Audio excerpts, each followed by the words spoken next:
গেল এক বছর ধরে প্রায় অচল পুরাতন জেলখানা এলাকার নাজিমউদ্দিন রোড ড্রেনেজ ব্যবস্থা উন্নয়নের কাজ শুরু করেও সেটি শেষ করেনি দক্ষিণ সিটি কর্পোরেশন। অসমাপ্ত উন্মুক্ত ড্রেনগুলো এখন উল্টো দুর্ভোগের কারণ হয়েছে।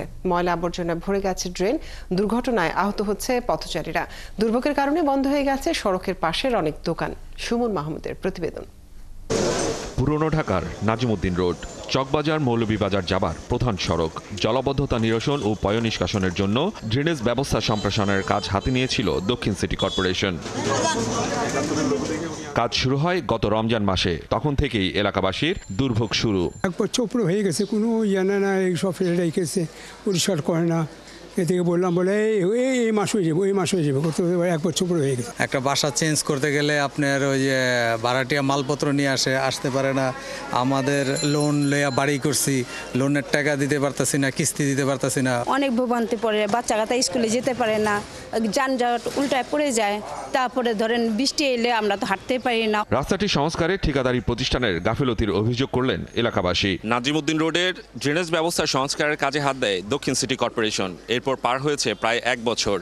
উন্মুক্তভাবে এভাবে পিট তৈরি করে রাখার কারণে প্রতিদিন নানা আবর্জনা পড়ছে ড্রেনে। ইতিমধ্যে প্রায় সিংহভাগ দখল হয়েছে ময়লা আবর্জনায়। এলাকাবাসী অভিযোগ করছেন যে উদ্দেশ্যে এই ড্রেনের ব্যবস্থা করা হচ্ছে সেটি সফল হবে না। যারা কাজ করতেছে, কাজ হইতেছে, সরকারের লস হইতে, টাকা পয়সা লস হইতেছে, কিন্তু মূল কাজ এটা কিছু হইতেছে না। এখন মানুষজন ঠিকমতো চলাফেরা করতে পারে না। অসুস্থ রোগী থাকলে তারে নিয়ে কোলে করে নিয়ে যেতে হয়। পুরোটাকে আমরা মেনে নিচ্ছি, মানে এটা এইভাবেই প্র্যাকটিসে আমরা চলে আসছি যে গলি কিছু থাকে, এরকম ভাঙা থাকে। এই এলাকার ম্যাক্সিমাম বাড়ি কিন্তু রাস্তা উপরে চলে আসছে, বাড়ি নিচে চলে গেছে। রাস্তাটারে আগের জায়গায় রেখে যদি ব্যবস্থা নেওয়া হয়তো, তাহলে এই বাড়িগুলার ফার্স্ট ফ্লোরটা ভ্যালুটা নষ্ট হয়ে যেত না। ব্যাপারটা এমন হয়েছে যে মাথা ব্যথার জন্য মাথায় কেটে ফেললাম, মাথা ব্যথার ট্রিটমেন্ট করতে পারলাম না। নাজিমউদ্দিন রোডের অধিকাংশ দোকান বন্ধ হয়েছে শুধু রাস্তার দুর্ভোগের কারণে। চকবাজার ও মৌলভীবাজার দুটি বৃহৎ ব্যবসা কেন্দ্রে যাতায়াতের জন্য এই রাস্তাটির সংস্কার কাজ খুব দ্রুত সিটি কর্পোরেশন শেষ করবে বলে আশা করছেন এলাকাবাসী।